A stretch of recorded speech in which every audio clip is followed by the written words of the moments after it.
বল release করে ব্যাটারকে কিছুটা কিন্তু তিনি চাপে রাখার চেষ্টা করছেন। প্রথম বলটি ডট, দ্বিতীয় বল করবেন।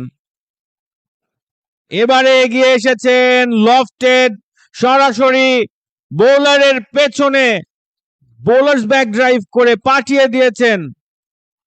লফটেড স্ট্রেট ড্রাইভের মাধ্যমে সীমানার অনেক বাইরে ছক্কা। 6টি রান এবং সেই 6 রানের সুবাদে স্কোরটি বেড়েছে আমিন উইকেন্ড ক্রিকেট ক্লাবের 46।